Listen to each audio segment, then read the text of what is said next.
สบายดีน้องสบายดีช่วงบ่ายพ่อย่อยได้ยังพ่อย่อยได้กุ้งไปสะอยู่ไส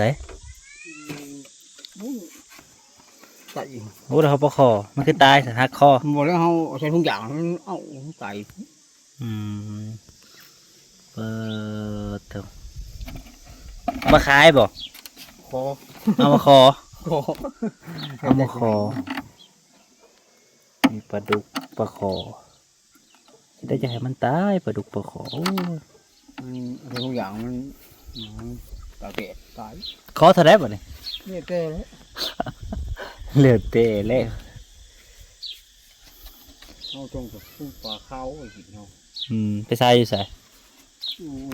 น้องเขาคือ น้องตัวใด น้องตัวไก่หันประทานลงไปดิน้องตัวหนึ่ง มันบุกุยบ่ บ่อคุยไปลงดิ นำเขาหันดิ จะได้ยักโตใช่ปะขาวจ้ะ ลายตัวเจอหรือเปล่า ยังไงใหม่ดิเนาะยังกุ้งยังแดงแดง เช้าเลยเขาก็มาลูก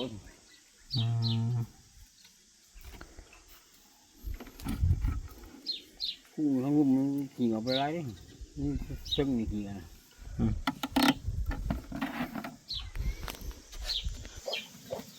นี่แหละ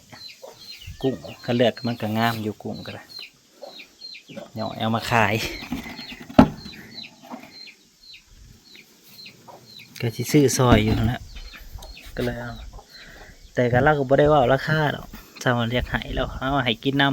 ำขายน้ำหาสะไปกินไปนั่นแหละปากเดียวเพิ่นทีมน่ะไปเอามักม่วงทีมน่ะไปเบิ่งดูสิได้อยู่บ่ทีมเอามักม่วงจักหน่วยแล้วเนาะ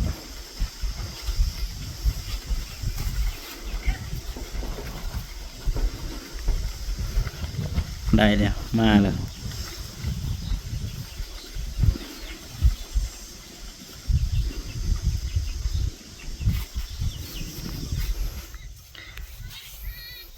เหลือ3 คนน้องคา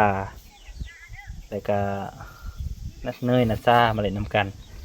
อีกทีมหนึ่งอ่ะโบมาทีม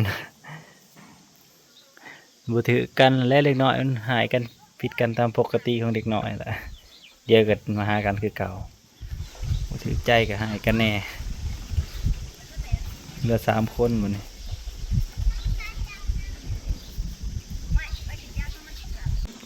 ลุงยางก็อยู่ตู้ ตามออกไปก่อนสบายดีใช่ไหม ป่าลูกสบายดีป่าลูกสบายดีป่าลูก บ่แม่นมันเป็นวัดประหัตเพิ่นบ่มันเป็นวัดกุยบ่เอ้า คุยดอกอยู่ในน้องเขา มา น้องควายบ่ลง มัน ไปเห็ดผีทั้งปลาตายยังว่ามันดิ้นอยู่ไปบ้านมันข้าวแล้วโอ้ตาย โอ้ยมันคือหลืดแท้ นี่ ใส่เท้าใส่ถุงนะป่ายังวันนี้ ปะบู ปลาบูท่านนี้ มาใส่แล้วต่อ จะบูปลาบู ไปแล้ว เลือดเต็มมือ เลือกกุ้งดีหน่อยเลือกกุ้ง แล้วบอกให้ทีละ ไปแล้วต่างนี้ดีสะอาดเลาะกินตามมักม่วงกินนี่ตามม่วงเกี่ยวเขาอยากกินนั่นเมนูแบบนั้นแน่ เปรี้ยวไปเนี่ยคือจะไปไหน เปรี้ยวแซ่บๆจักบาท ห้ามบุ เรียกร้องถึงเย็นดี เอามา ถ้าหาปลา เฮ้ย กินกระดักหล่อแท้ ตื่นแล้วบ่ตื่นแล้วนอนอิ่มคักแล้วนี่เนาะเหือออกบ่จุดเปียกบ่ละมอนนะ กินนอนแล้วกินค่ะ เหือออกฮ้อนอากาศอ้าวแห้งอะดีพี่น้อยอ้าวแบบโป้อ้าวรึบกระรึบกระรึบกระรึบกระรึบกระรึบกระรึบกระรึบกระรึบจิกจิกมาเอ้ย ไปหาชาปลาสิมีนะถึงว่าเราไปชาปลาเลย ซาปลา ไปไม่ไพ่นี่ไพ่นี่ ให้ทำมันน่ะให้น่ะฮะไม่ใหญ่เนี่ย ฮะ ไม่เน่า เดี๋ยววันนี้นะ เราเป็นเนยบริเนาเราเป็นเนาเราเป็นเนาเราเป็นเนยที่ชื่อเนยนามสกุลที่ชื่ออะโมแม่นนะครับ ก็จะพูดห้าบ่อยนะนี่ อันนี้คุณมาได้ก่อน ทำไมงง อันนี้ก็ต้องงงนามสกุลนี่บุจักเลยแล้วก็นามสกุลได้บุจัก มาเลย ถ้าพอ บ่ลูกยันตก เขาเป็นก็นามสกุลยังเนาะ ได้มาแต่ไซแล้วกุ้งก็ได้ไปสระอยู่แถวทั้งลุมผลไก่ประท่านที่สว่าง ไม่หุบบ่ อยู่น้องเขาครับน้องเขา น้องสิ อืม ถ้าจะพาเห็น ว่าเราจักเปิดเลยพ่อใหญ่อ้อย ถ้าพออย่างอื่นบุจักเฉยบ่สิ เดี๋ยวไม่แน่วะ น้ำขาวมามันแดดนะ อันจะว่าพายในห้องหรือกระมุงท่าน ตอนม่วงมากเลยก็ที่มาหลอกกาบที่มาซับตำให้กิน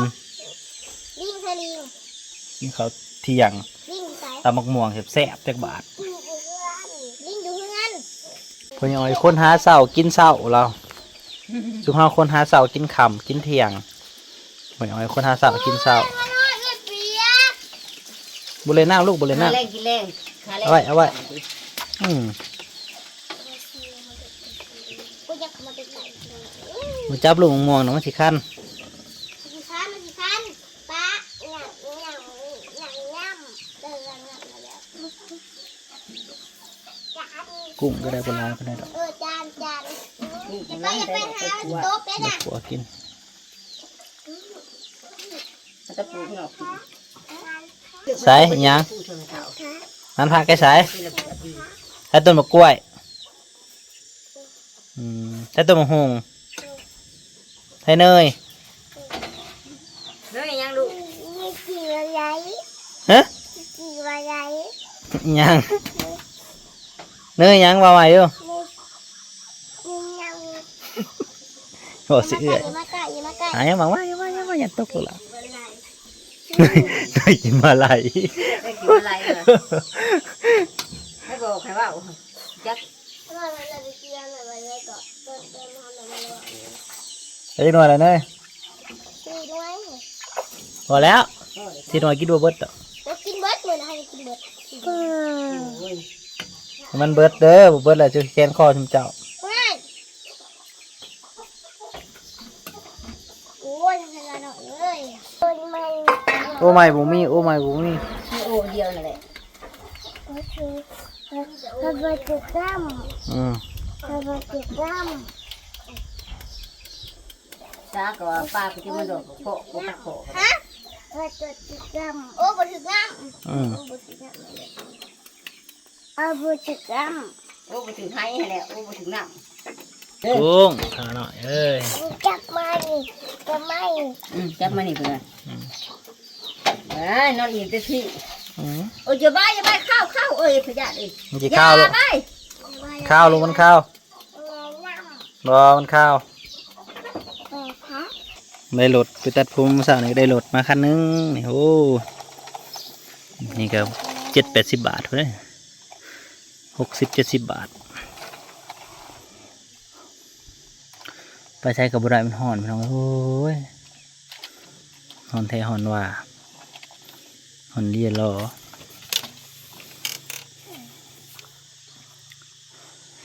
เลยนั่งอยู่กับทอมน้อยนี่แหละเสียงจักรจันทร์ห้องสนั่นอยู่เดี๋ยวตอนแรงๆได้ตังมาจะไปติดจักรจันทร์พี่น้องเลยรอเบิ่งก่อนมันห้องทั้งหลายๆขึ้นทั้งโคกกูละไม่ร้ายก็ได้พอได้กินอยู่บนจักรจันทร์ห่อพักกันกระโดนขัวปุ่นกินเขาก็พักกระโดนกระแซะจักรจันทร์พี่น้องคอยดึงออกมาลูกเริ่มพอออกหายมาถอนจัดเห็นยัง กินรถ เห็นรถสวัสดีปะลุง จะเช็ดไง สวัสดีปะลุงด้วย จะเช็ดไง เดี๋ยวเขียนไงแหละสวัสดีปะลุง จะไปไหวดู แม่เพิ่นไปเฮ็ดบุญเจ้าแม่มาแม่ยังแม่บ่ทันมา เกินนี่ เฮ็ดบุญบ่แม่นเฮ็ดดี มันเป็น เฮ็ดแจกข้าว มันจะเกิดว่า เนี่ยเอาขึ้นรถนู่นรถมาทำนี่รถหลายคันไปขึ้นรถ จีดจีดจีดหยุดได้ อืม หยุด ดิ หาย หยุดยาดิ